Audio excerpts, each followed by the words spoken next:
Good afternoon, everybody. Welcome to the first event for the Law School and the Frederick K. Cox International Law Center for 2008. And we're really excited to start the new year with a fantastic lecture. This is our annual Klatsky lecture. And the Klatsky lecture has been funded by an endowment by one of our alums and a trustee of the university, Bruce Klatsky, who was very active in Human Rights Watch, and he wanted to set up a lecture series and also a position for our students every summer at Human Rights Watch. We've had, as past Klatsky lectures, Pulitzer Prize winning authors like Samantha Power, International Tribunal prosecutors like Richard Goldstone, the head of Human Rights Watch last year, Ken Roth, and we're really excited that this year's Klatsky lecture is Michael Riesman. Michael Riesman is quite literally the Dean of the International Law Academy. All of the professors that teach international law, we want to be Mike Riesman, and it's great to have him here. Mike has been both a fantastic professor and writer of 22 scholarly books, but he's also been in the real world, where he's been the president of the Inter-American Commission of Human Rights, which gives him the credential, I think, to talk about today's subject. He's also been an active international arbitrator, and he is going to give us some very interesting insights. There's going to be some provocative thoughts that are going to get our juices boiling, and at the end of his 45 to 50-minute speech, there will be 10 minutes of Q&A.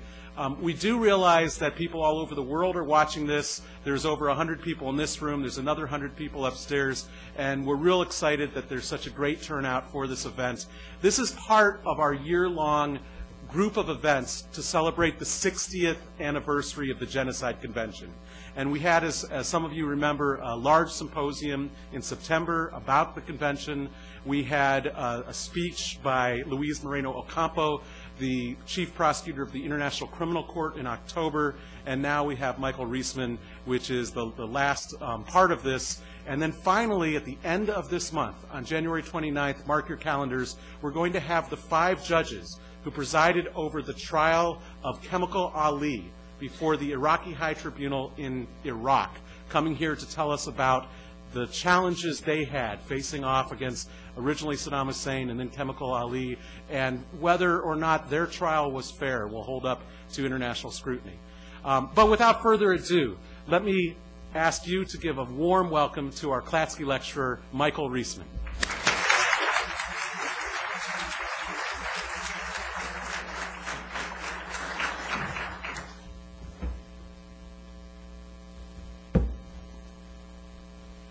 I'll perch on this bar stool since I don't plan to stand for 50 minutes.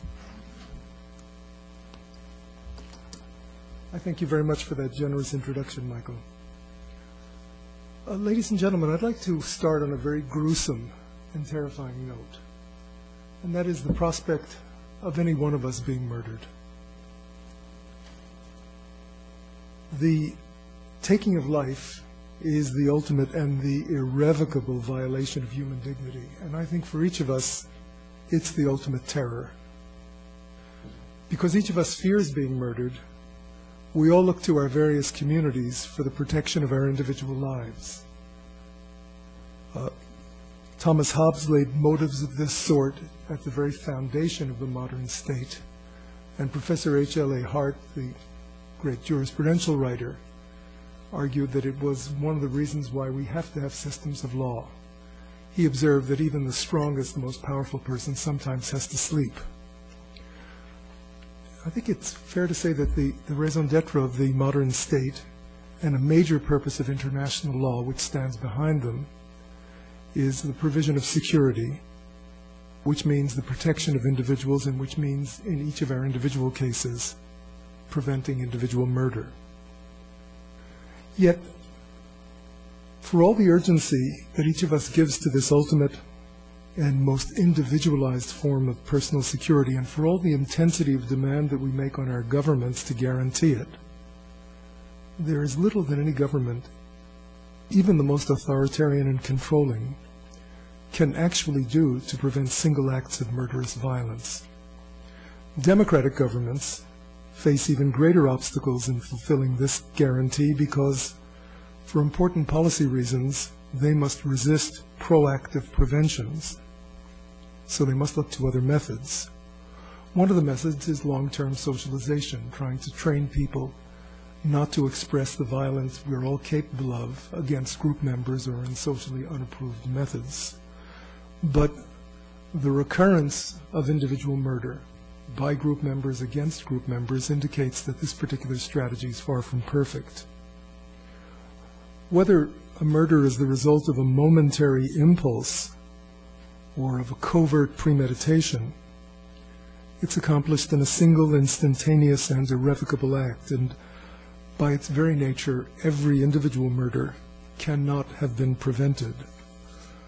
So, all that any of our governments to whom we turn for security can do is to provide us with second-best remedies. One of these remedies is apprehending the perpetrator after the fact, after the murder, and punishing him in elaborate legal procedures and ceremonies.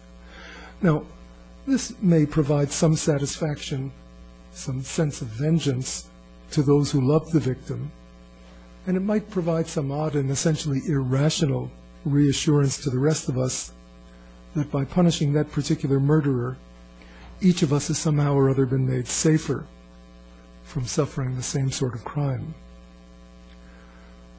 Those of you who have studied criminal law know that the debate rages over the deterrent value of punishment, but even assuming that ex post punishments do in some statistical sense deter the future commission of many of the same sorts of crimes, that form of deterrence suffers from the problem with the individualization of all statistical projections.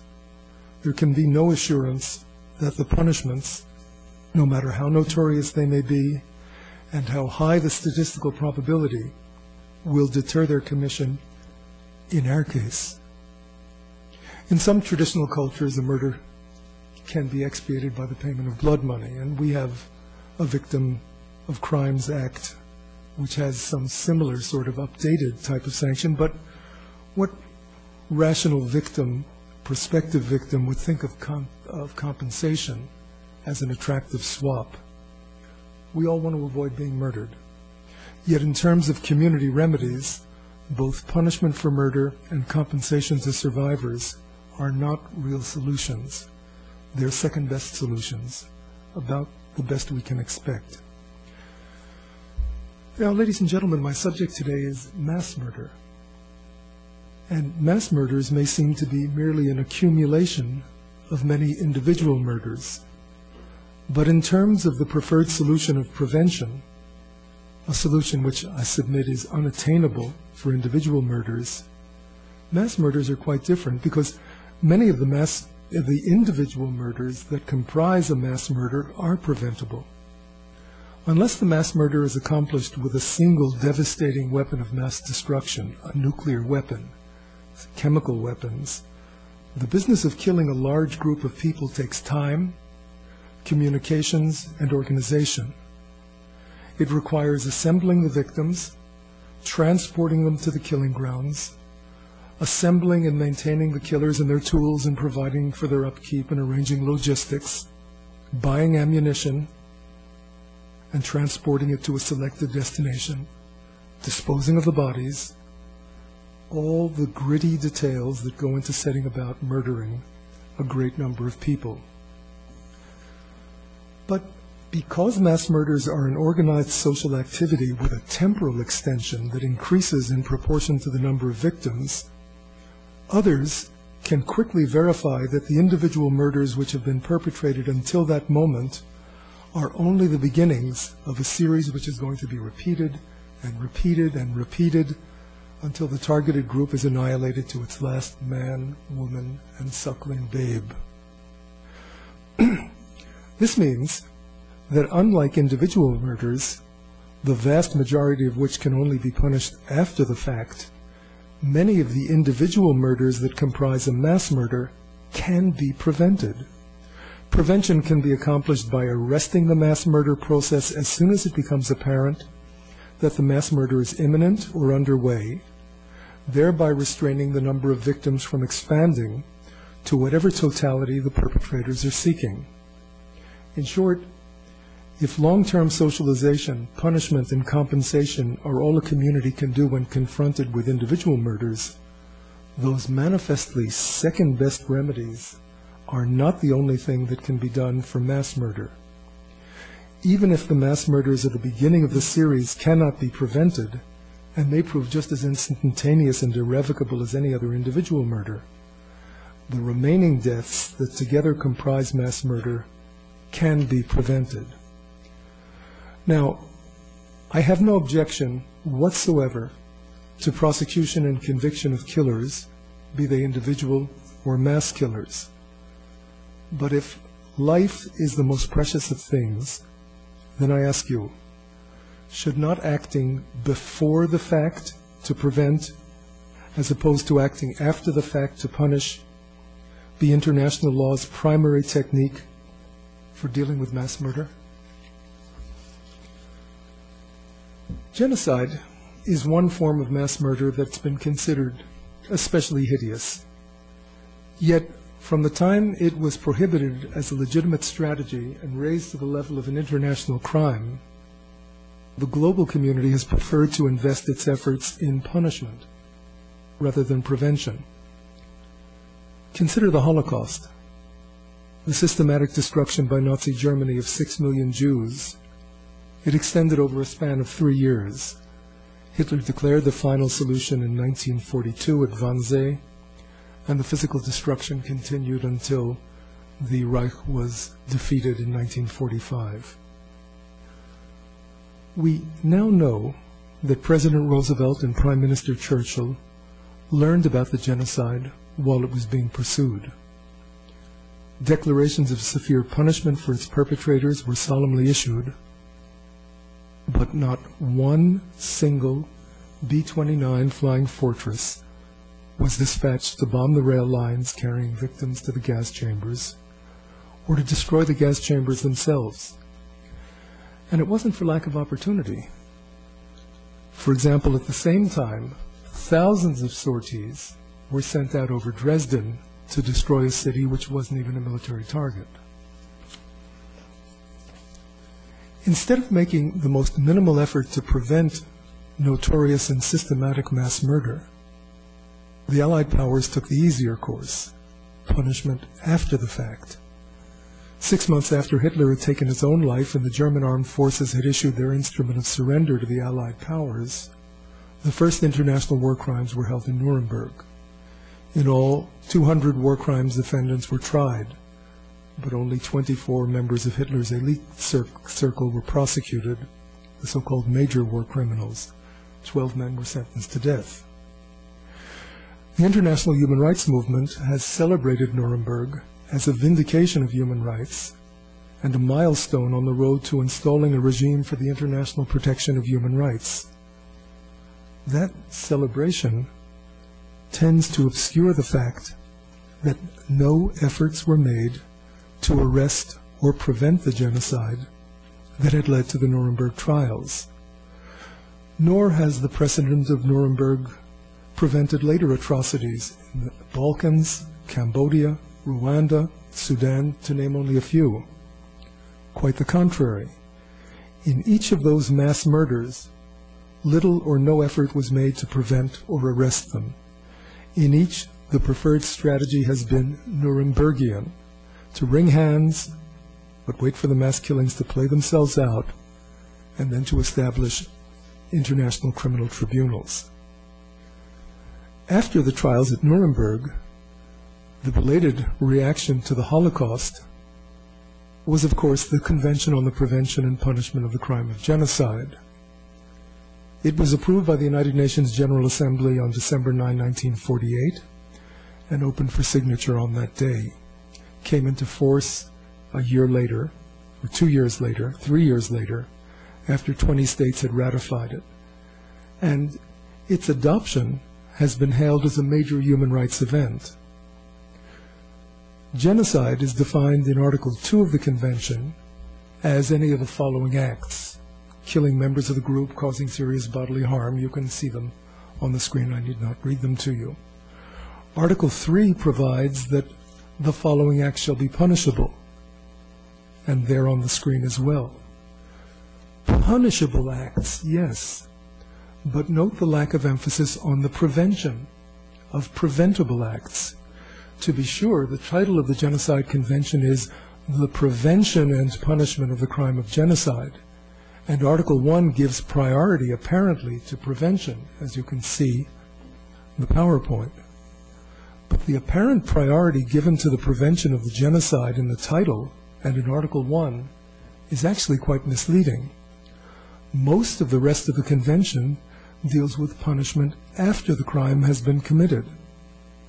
Article 4 obliges state parties to punish persons committing genocide, as you can see, punishment after the fact. Article 5 requires state parties to enact necessary legislation to give effect to the convention, and in particular to provide effective penalties, punishment after the fact. Article 6 states that persons charged with genocide shall be tried by a competent tribunal, punishment after the fact. Article 7 removes genocide from the category of political crimes for purposes of extradition, punishment after the fact. Every one of these provisions deals exclusively with punishment after the fact. None deals with prevention. The only provision in the entire convention that clearly addresses prevention is Article 8. And as you can see, it provides a rather soft set of obligations. Surely there was some sort of legal strabismus here. Genocides are likely to be perpetrated by governments within their own territories. So obliging those same governments to prevent and punish genocide is on the order of solemnly assigning the proverbial fox to guard the henhouse, and then pretending that you've taken meaningful measures to protect the roost. As for the governments of other contracting parties who might be enlisted to take some sort of action to prevent or arrest the mass killing, the duty assigned to them by the convention in Article 8 is pretty light. They may call upon the competent organs of the United Nations, not they shall or they must, they may. And upon whom may they call? At that time, the only organ in the United Nations that was competent was the Security Council. So what was the duty of the members of the Council to whom the Genocide Convention was assigning such responsibility? All the convention's drafters expected them to do was to take such action as they consider appropriate. The states parties to the Genocide Convention did not even try to require the permanent and non-permanent members of the Security Council to exercise the powers of the United Nations Charter accorded to them to prevent or arrest mass killing. Article 8 was a timid and contingent treatment of the issue of prevention of genocide. In the universe of the Genocide Convention, all that any state party could do was to call upon the Security Council. Considering the gravity of the offense, it is astonishing that no provision in the Genocide Convention imposed an obligation on each state party to act to prevent or suppress acts of genocide. Now, ladies and gentlemen, most of you are relatively young, and so for your entire lives you will know the mantra that has been endlessly intoned at the time of the conclusion of the Genocide Convention and ever since was, never again. The mantra notwithstanding, since the convention entered into force, there have been many mass murders.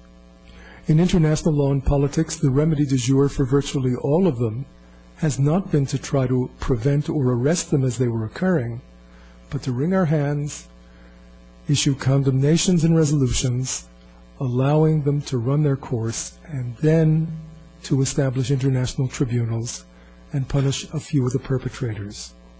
And incidentally, there's no evidence that any prosecution has served to prevent any subsequent mass killing. Consider only a few examples. The destruction of Kampuchea, in Kampuchea, of an estimated 1.7 million people, 20% of the country's population, between 1975 and 1979, was accomplished as the world looked on. The facts were clear. Hundreds of thousands of people were brought to killing fields where they were forced to dig their own graves. They were then either shot or beaten to death with iron bars or buried alive to save bullets. In the notorious S-21 camp, 14,000 prisoners were killed. 14,000. 7 survived. The media reported many of the incidents, but until 1978, when Vietnam invaded Cambodia, no foreign government made any attempt to stop the mass murders that were taking place before the world's eyes.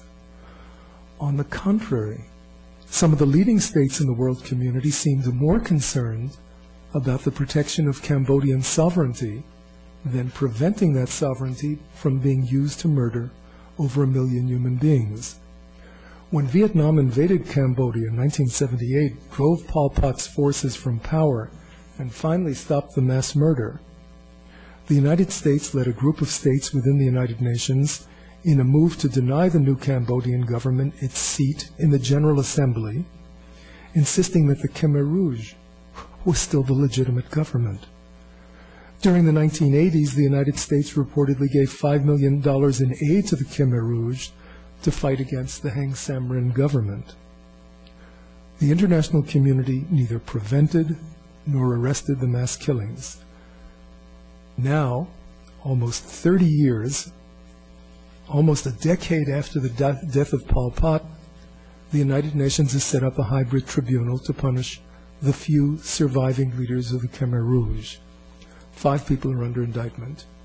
They're all over 80 years old. One has already died in confinement before he could testify. Whether or not the trials actually take place, the point of emphasis is that as the international human rights movement focuses its attention on the trials, it ignores, in my view, the real lesson to be drawn. Nothing was done by the international community to prevent or arrest the killing. In Rwanda in 1994, in the period from April 6th through mid-July, little more than 3 months, 500,000 Tutsis and thousands of moderate Hutus were murdered. The United Nations, which actually had a force in the country, had been forewarned that mass murder was being planned, yet it elected to withdraw its force, incidentally over the protest of the leader of the peacekeeping force, General Romeo Dallaire, in my view a real international hero.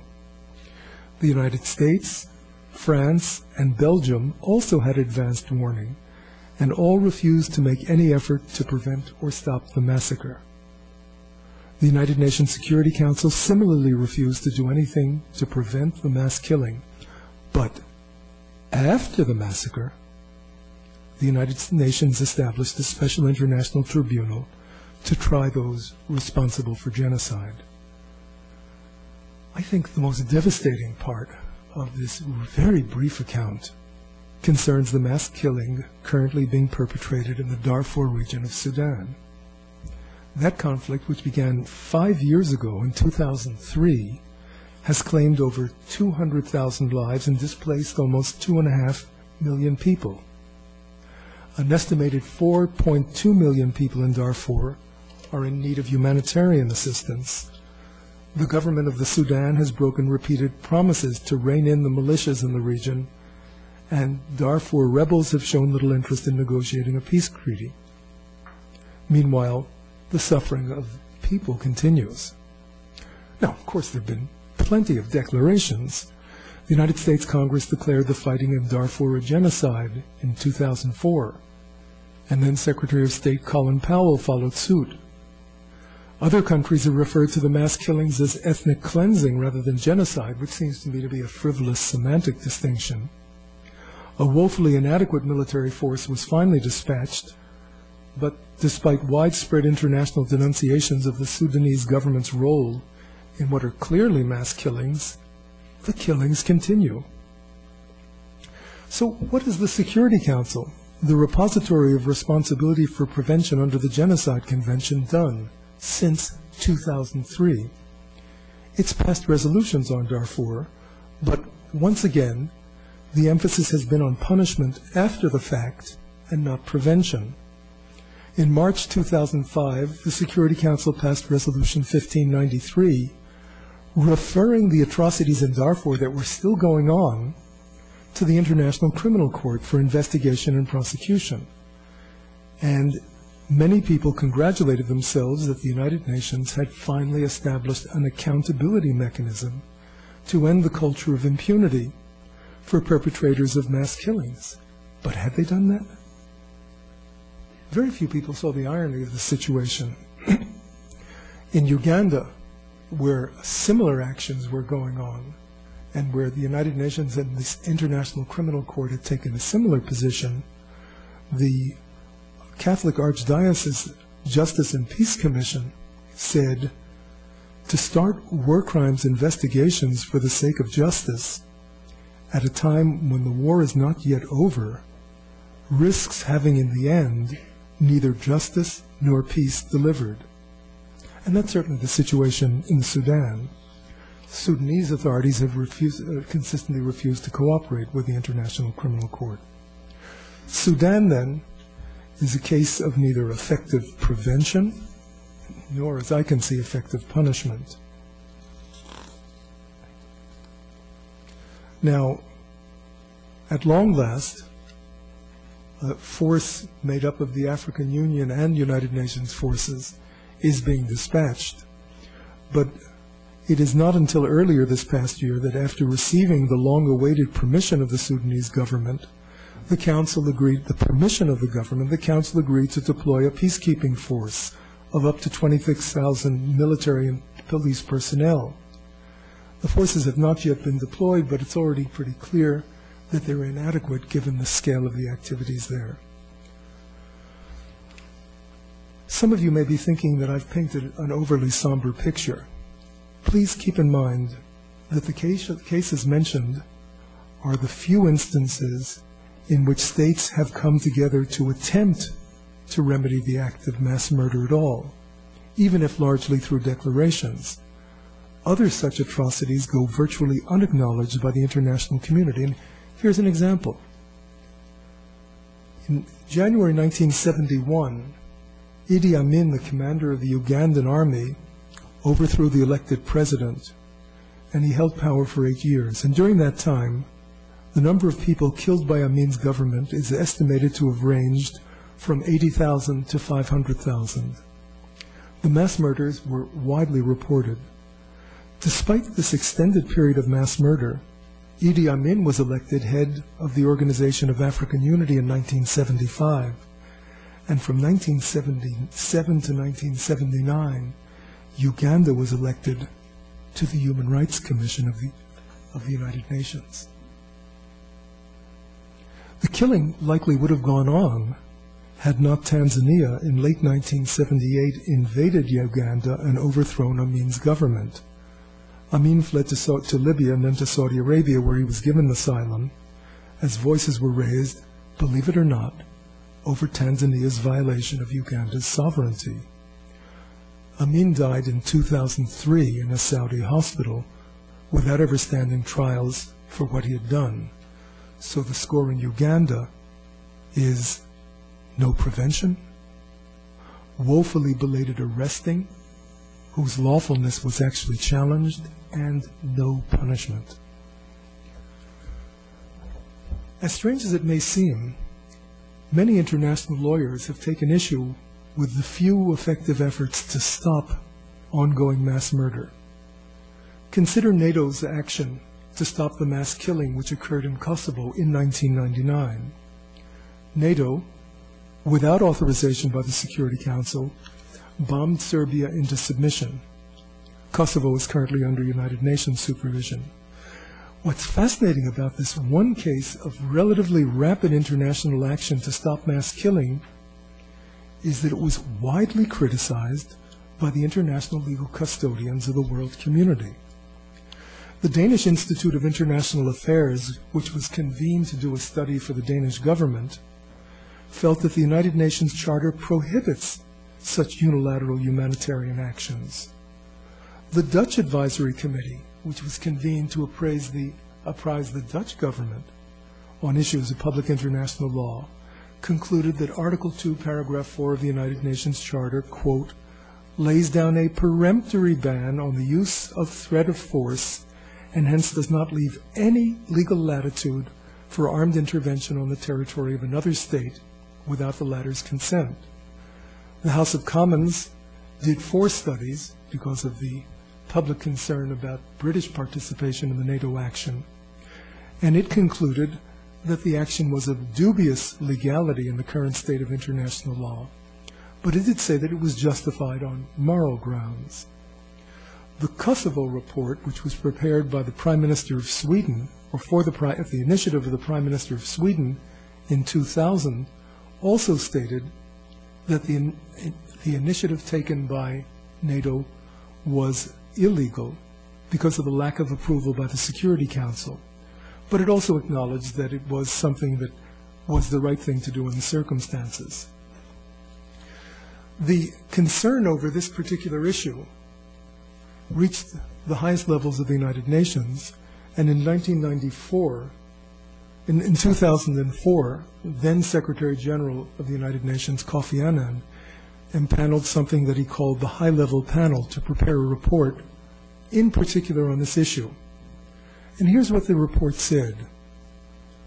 We endorse the emerging norm that there's a collective international responsibility to protect, exercisable by the Security Council, authorizing military intervention as a last resort in the event of genocide, etc. You can see the text. This statement, which I was chatting with Professor Sharp earlier in the day about it, some people celebrate as a major step forward. In my view, it's conservative, radical in some fashion, and essentially vacuous. The conservative element is that it merely confirms that the Security Council has an authority which it had in any case. The Security Council, as I'll have occasion to mention in a few moments, clearly has the authority to undertake the kind of measures that the high-level panel is referring to. And that's why Article 8 of the Genocide Convention that we saw earlier specifically refers to the competent organ of the United Nations as the agent for prevention.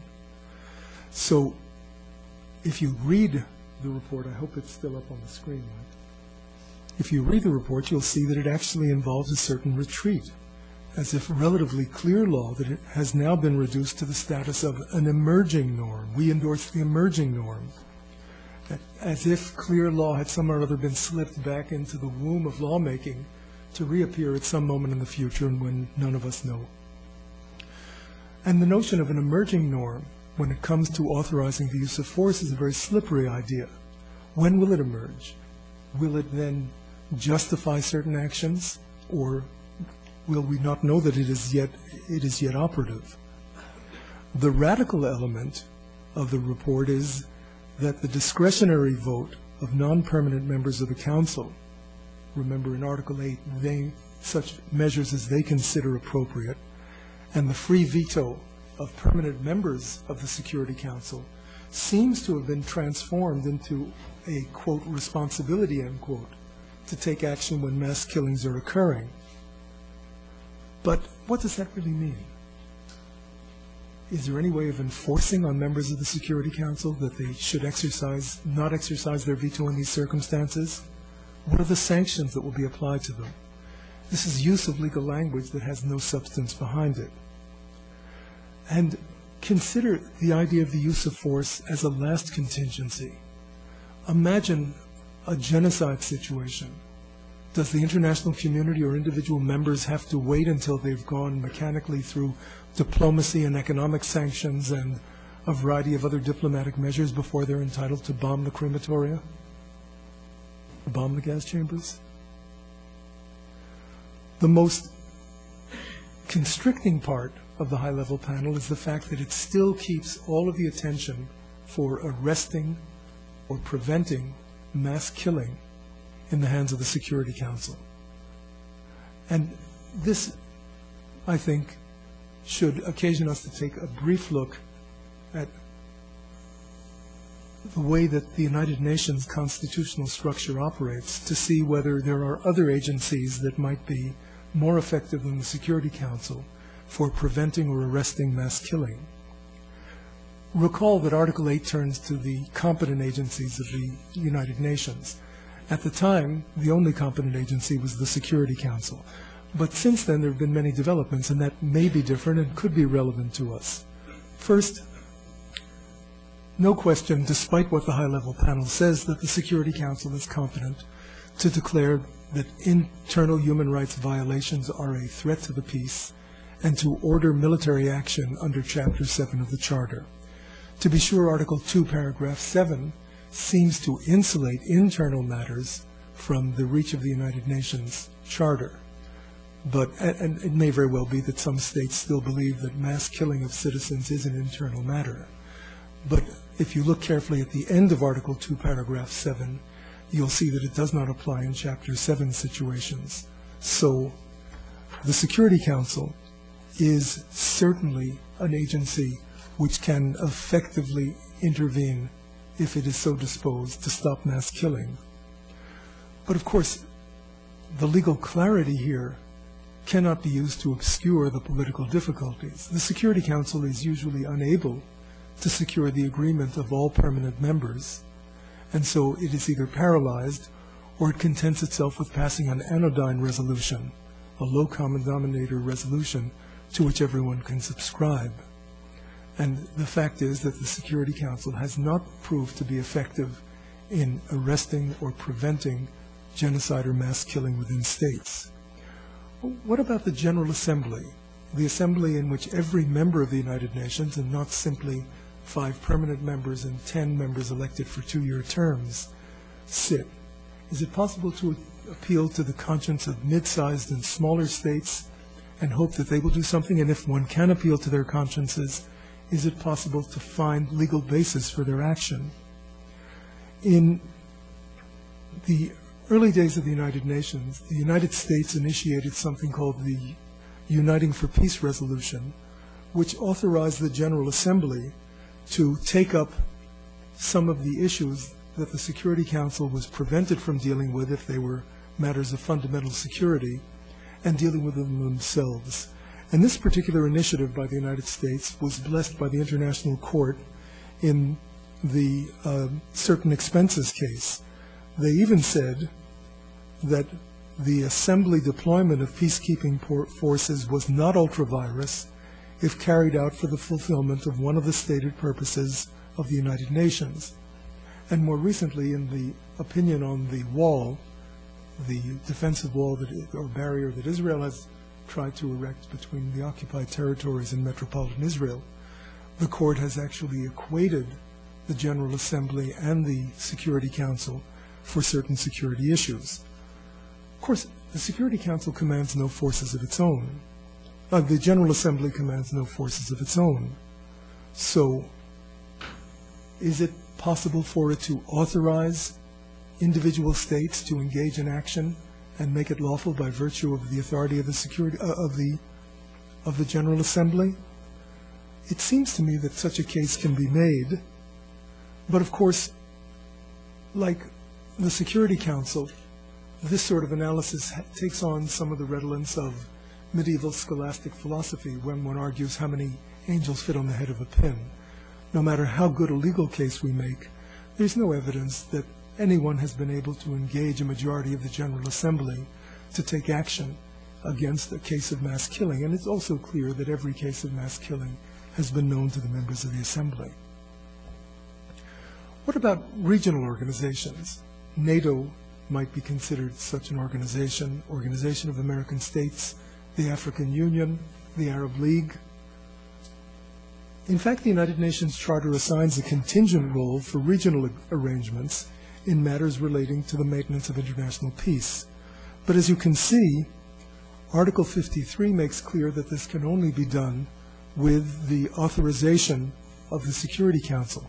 But there's an interesting development here. The African Union, which replaced the Organization of African Unity, has enacted a new constitution, and in that constitution it says that decisions of the Assembly are taken by consensus, failing which by a 2/3 majority, and the Assembly may delegate any of its powers and functions to any organ of the Union. So Article 4 purports to authorize intervention in cases of mass killing without securing the prior authorization of the Security Council. Whether that is a good development and whether that is a development that will be approved by the rest of the international legal system remains to be seen. In 1995, the then Secretary of the United Nations, Boutros Ghali, was asked by the Security Council in a sense of euphoria over the end of the Cold War and the possibilities of the United Nations operating effectively to prepare something called the Agenda for Peace. And Boutros Ghali said, and Mike, I've jumped forward to slide 17. As you can see, that enforcement action was a major achievement of the United Nations Charter, but neither the Security Council nor the Secretary General at present has the capacity to deploy, direct, command, and control operations for this purpose. And then he went on to say, the United Nations does not have a claim or monopoly over these instruments. All can, and most of them have been employed by regional organizations, by ad hoc groups of states, or by individual states. And this seems to me to be particularly relevant to the question of whether or not we can engage international organizations to play a more active role in the prevention of mass murder. Is it possible, as Boutros Ghali seemed to intimate, that ad hoc groups of states, coalitions of states, or individual states may lawfully respond and intervene militarily in a state in which mass killing is going on? Actually, the vast majority of scholars who read the United Nations Charter carefully say no. The Charter absolutely prohibits such action. A much smaller group, I'm one of its members, I shouldn't say members, we're not an organized group in any sense. Scholars resist organization. A smaller group believes that without doing violence to the language of the Charter, it is possible to make a case for unilateral action to provide remedies for severe human rights violations in circumstances in which the institutions of international law have failed to act. The General Assembly has said that Article 2, Paragraph 4 is general, but it said that there are some special situations, that's a quotation, which allow action, military action without authorization of the Security Council. Surely we would think mass killing in a state would be such a special situation. But unfortunately, the only special situation which the General Assembly has identified within that broad category is the ending of colonization. And the International Court of Justice has also taken an extremely narrow view of any opportunities for unilateral action, even in circumstances in which international institutions have failed to act. So, ladies and gentlemen, for anyone who is horrified by the prevalence of mass killing on our planet and expects the institutions of international law in the 21st century to act, or at least to authorize someone to act to prevent or arrest it, the legal situation is not encouraging. Consider, the explicit language of the Charter is against it. Most interpretations of the Charter are against it. The International Court of Justice has said it cannot be done. There is no consensus on a right of unilateral humanitarian intervention to protect victims of large-scale human rights violations, even genocides, even mass killings. There are some encouraging signs. Consider Liberia. In 1990, a very nasty civil war in Liberia led to the ECOWAS, the Economic Community of West African States, to intervene militarily without the authorization of the Security Council. The President of the Council, at a later stage, did indicate some support in a presidential statement, but there was no resolution authorizing it. But consider the intervention in Kosovo. The manifest human rights violations that were then occurring might have been invoked as the sole justification for what NATO did. But in fact, the vast majority of states in NATO did not base their action on that ground. Most of them based it on the claim that they were fulfilling a Security Council resolution's purport. That was a difficult case to make because the Security Council resolutions had been carefully drafted not to authorize military action. Only Belgium whose contribution to the NATO action was relatively small, said that the action was based entirely on a unilateral humanitarian intervention. Tony Blair, who led his government in the unilateral action, stated, and if this is slide 20, Mike, a limited use of force can be justifiable in support of purposes laid down by the Security Council, but without the Council's express authorization. And then he spelled out some conditions for this. But in fact, if you read the entire record, the later statements of the United Kingdom link the justification entirely to purposes articulated in Security Council resolutions. If it sounds bleak, I'd like to conclude with a relatively encouraging development, and it's one that's quite recent. In February of 2007, the International Court of Justice issued its judgment in the case concerning the application of the Convention on the Prevention and Punishment of the Crime of Genocide, Bosnia-Herzegovina v. Serbia. The case had been initiated by Bosnia and Herzegovina against Serbia and Montenegro, and it had been started actually almost more than a decade earlier. The judgment has disappointed many people, and it's been criticized, and I think there are grounds for some criticism. But to its credit, the court's judgment has tried to expand the responsibility of individual states to act and prevent, to arrest genocide. I don't think that the court's beginning was very auspicious. It said, well, the best way of arresting and preventing genocide is vigorously prosecuting it. I don't think there's any empirical evidence, I've said, that supports that view, but one can understand why an institution of international law committed to adjudication would take that position. But then the court moves on to a much more positive note. It says, this is 21, it is not the case that the obligation to prevent has no separate legal existence of its own, that it is, as it were, absorbed by the obligation to punish, which is therefore the only duty the performance of which may be subject to review by the court. And then it says, even if and when the organs of the United Nations have been called upon, this does not mean that the states parties to the convention are relieved of the obligation to take such action as they can to prevent genocide from occurring, while respecting the United Nations Charter and any decisions that may have been taken by its competent organs. This introduces something that is not found in the convention. And I think that this is particularly important because, unlike much human rights lawmaking, which often promises things that cannot be fulfilled, and in many circumstances I think their lack of reality is appreciated even by those who are enacting them, this decision by the International Court is carefully crafted to make it very realistic. The court is not involved in such an exercise.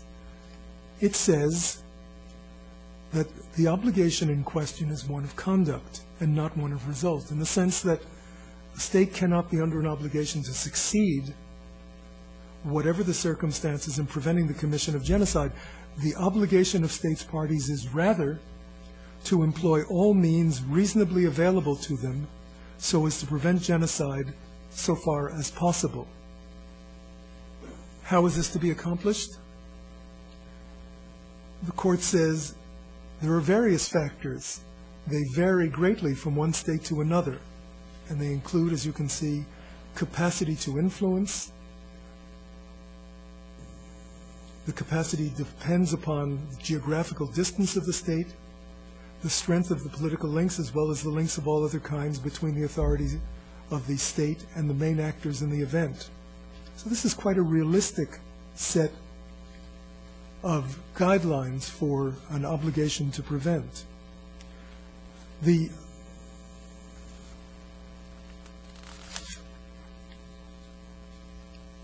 failure to prevent, the court goes on to say, is a violation of the obligation on parties to the Genocide Convention, but it does not necessarily slide into the crime of complicity in genocide. But if you look at number 26, please, you'll see that the court acknowledges that in some circumstances a failure to prevent may in fact slide into a complicity in committing genocide. Now, of course, the bottom line in this case was that the court found Serbia guilty of failure to prevent. And in an odd sense, the failure was a great relief to Serbia, which was very fearful that it was in fact going to be condemned for actually having committed genocide, which I, as an individual scholar, believe it should have under the facts that were available. But the implication of the court's theory of the duty to prevent will have implications for other genocides, one of which is being carried out as we speak. So, ladies and gentlemen, 60 years after the conclusion of the Genocide Convention, the shadowy obligation of the convention imposed on individual states parties to prevent or arrest genocide is beginning to get a modicum of legal substance. The court's handiwork is creative and realistic. It goes about as far as one could expect an international tribunal, especially the International Court, to go in a lawmaking excursus. But I caution you, let's not slip into the self-gratifying and premature chorus of congratulation that has been such a feature of international law's efforts to deal with mass murder. Let's take careful stock of what's actually been achieved and what remains for you and your generation to achieve. Genocide, first, is only one form of premeditated mass murder, so the court's amplification of a duty to prevent genocide is likely to lead to scholastic debates about whether an imminent or ongoing instance of mass murder qualifies as genocide, when I think we should all agree the debate should be about how to avert or arrest it as soon as possible. And we already have an example of this hair splitting in the initial international reaction to the mass killing in Darfur. Given the court's considered resistance to the lawfulness of any unilateral military action, the reiteration of the restraint on what is really the only effective method of stopping mass killings in a state, some form of military intervention, this will not be relaxed. But it still leaves a broad range of other actions that might be taken. Contemporary international law imposes no limits on the use of the economic instrument.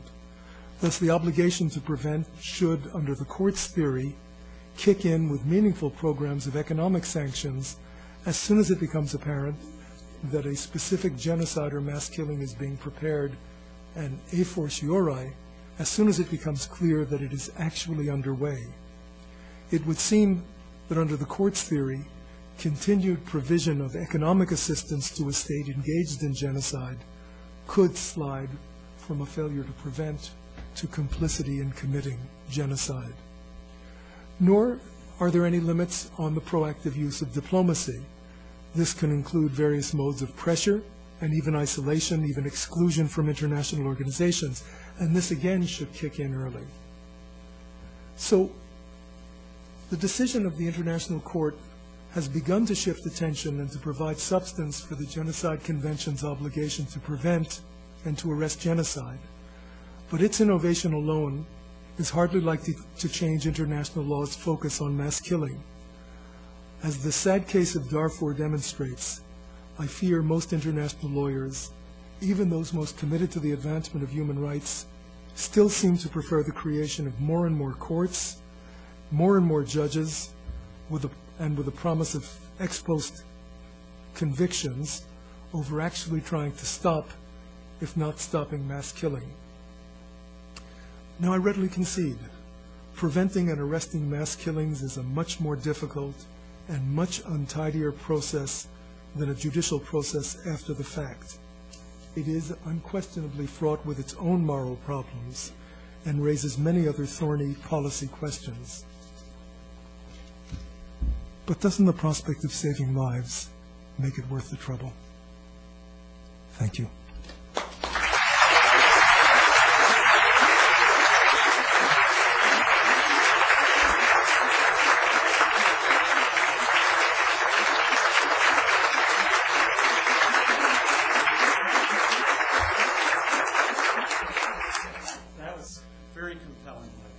We have 10 minutes for questions from the audience. Raise your hand. Someone with a microphone will come over. That's important because the people upstairs, the people out in the computer audience need to be able to hear as well. Please identify yourself, ask a brief question, and we'll try to get through as many as possible. And we'll begin with Henry King. Okay. Wait, Henry, here's the microphone. Go.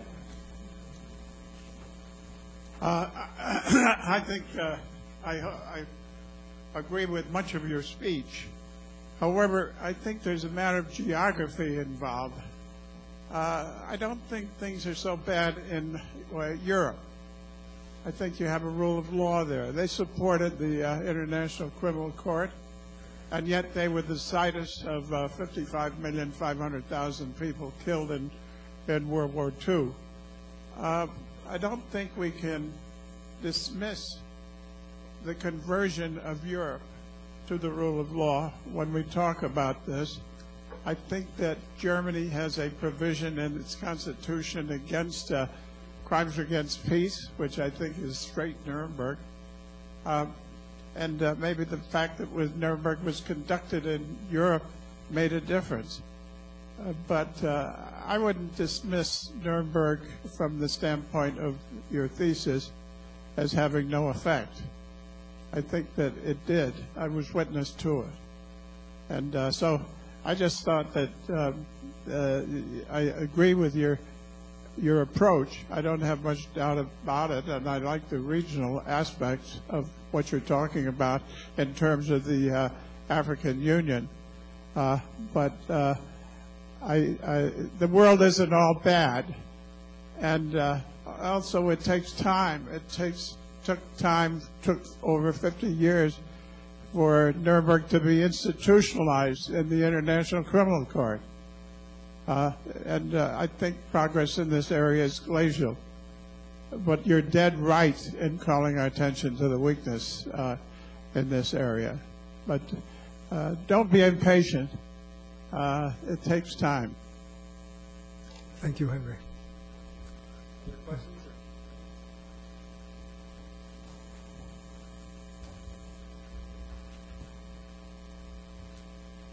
I understand you're a legal scholar speaking to an audience in a law school composed mostly of law students and lawyers, but I have to ask the question of whether legal obstacles are really what is stopping intervention.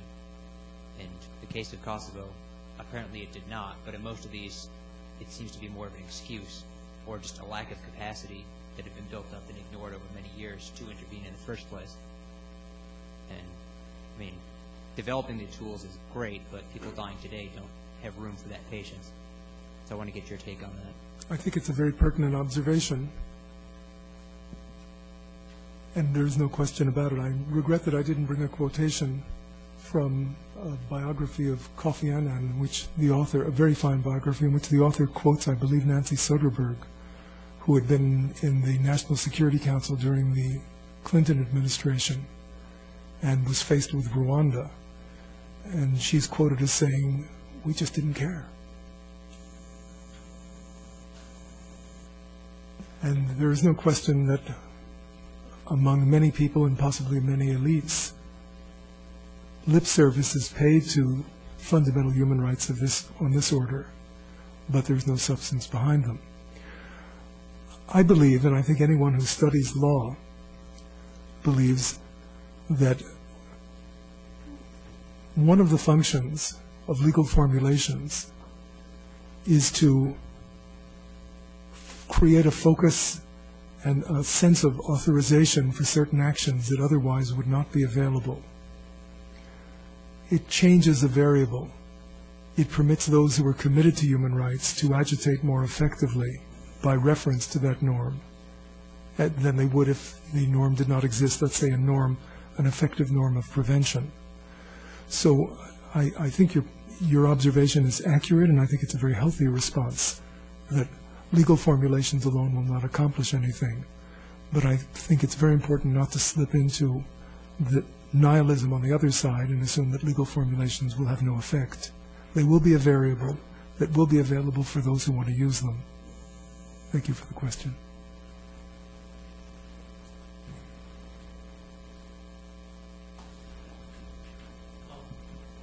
Yes. If you use force to to prevent genocide. I mean, don't you have to do it right? It's like in Kosovo. Wouldn't it have been better if the UN troops would have went to the area and set up a mantle of protection so that innocent lives wouldn't be slaughtered, rather than dropping bombs on TV stations, Chinese embassies, water treatment plants, and bridges in Serbia? I mean, which I'm told just exacerbated the tension. I mean, isn't there a right way and a wrong way to use force to prevent genocide? Of course. Of course you're right. I'm not addressing the question of, in particular circumstances, what should be done and how should force, if force is the only method available that promises success, how it should be used. I'm simply trying to draw attention to the fact that the entire program of prevention has been pushed aside, both in the Genocide Convention and in subsequent practice. But I take your point. And any action, whether it's military, economic, or diplomatic, can be done wrong with negative consequences, or it can be done correctly. And there's no question also that the international legal method has ways for appraising and making judgments about whether or not the right steps were taken. I'm addressing here only the question of whether or not steps should be taken.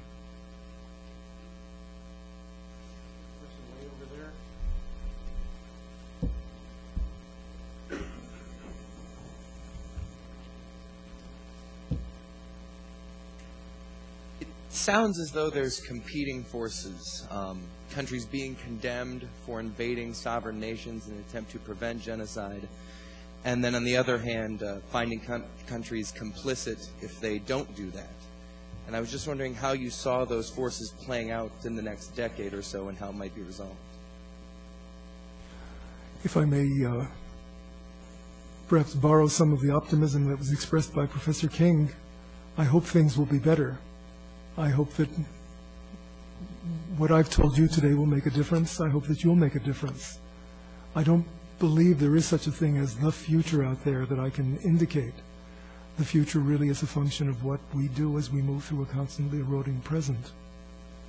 And hopefully, if we do the right things, we may not prevent every genocide or every murder within a genocide or mass killing, but we may be able to do much more than has been accomplished until now.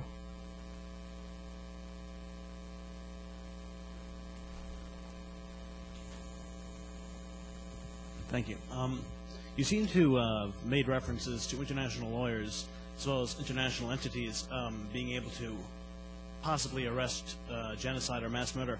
In what ways do international lawyers factor into the prevention of genocide or mass murder? The process of application of international law is an extremely complex and modular process.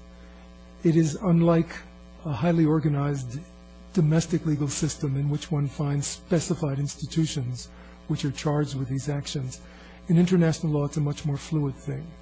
If international lawyers are able, relying on international law, to espouse certain views, to present them to a public, to make the public aware of the implications of not acting, then they can be part of the process of stimulating decisions that will ultimately lead to more prevention. On the other hand, if international lawyers' position is there's nothing we can do, or there's nothing we're permitted to do, then they will short-circuit what otherwise could be a possible form of pressure. Last question. Here. Okay. The honors. Is that a colleague over there? Is that a colleague over there who's been? Yeah, someone seems to be trying to. Okay. My question is, to what extent, if this emerging tendency of intervention to prevent mass killings as they happen or before they happen, to what extent might this trend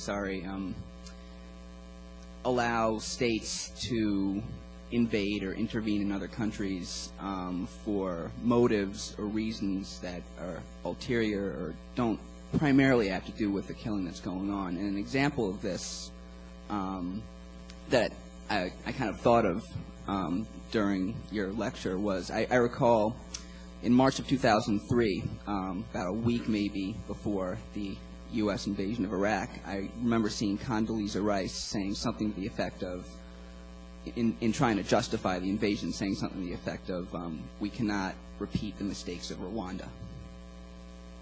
Yeah, I'm not sure I see the connection there, but I take your point. Once one suggests that in the absence of international action, unilateral action may be justified for preventing or arresting mass killing, the possibilities for abuse, for actions that ostensibly are designed to address that but actually have ulterior motives, is quite real. And one of them, and I'm very much alive to it, one of the reasons why many people oppose any type of unilateral humanitarian intervention is precisely because of its potential for abuse. But let's understand what abuse means in context. When Vietnam invaded Cambodia in 1978 and expelled Pol Pot and stopped the nightmare in Cambodia that had been conducted by the Khmer Rouge, it was unquestionably doing it for its own diplomatic reasons. But what's important, I think, from a human rights perspective, is that it stopped the killing. So I think we need to be fairly clear about what our objectives are.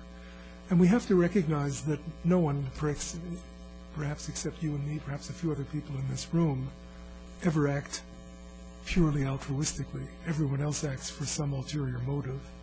And the question here is the ulterior motive likely to bring about a beneficial consequence? I think that stopping mass killing is one such consequence.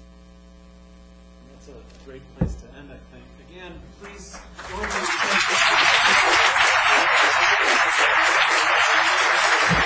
me.